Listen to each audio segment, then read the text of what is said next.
वर्तमान ओडिशा राज्य ପାଇଁ ସେମିତି विशेष पाणीपागर स्थिति नहीं किंतु से आगामी 24 घंटा मध्य 48 घंटा मध्य देखा वर्षा होबार विशेष संभावना नहीं। आगामी 24 घंटा मध्य पाग मुख्यतः सुखिला रहिबो पूरा राज्य रे।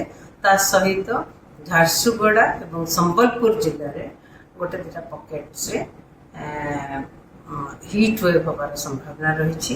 से लोक मानक बाहर को बहुत समय खरारे रहिबाटा एडवाइजेबल नुह। काली आमर 14 तारीख पाग सुखिला रहिबो। ता सहित हीट वेव रहिबार संभावना रही। झारसुगुड़ा संबलपुर रे गोटे दुटा पॉकेट्स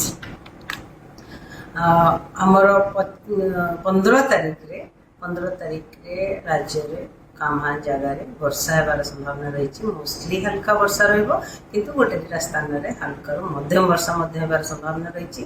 ता सहित बिजुली घड़घड़ी केउंझर मयूरभंज जिले में को येलो वार्निंग जारी करा जायछि। केउंझर मयूरभंज जिले में वर्षा होगा सहित कामा स्थान में वर्षा सहित बिजुली घड़घड़ी और झटका पवन 30 ରୁ 40 km/h रहिबार संभावना रही।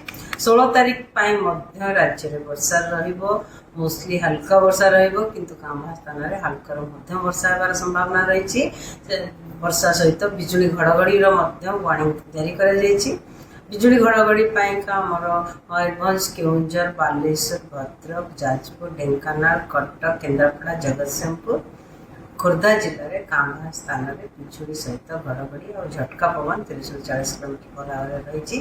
किंतु राज्य में आम पूरा उपकूलवर्ती अंचल जिला गुड़िक सहित मयूरभंज केउंझर अनुगुल ढेंकानाल नयागढ़ बौद्ध कंधमाल रायगड़ा कोरापुट मालकानगिरी एवं उपकूलवर्ती जिला गुड़िक हल्का मध्यम वर्षा होबार संभावना रही।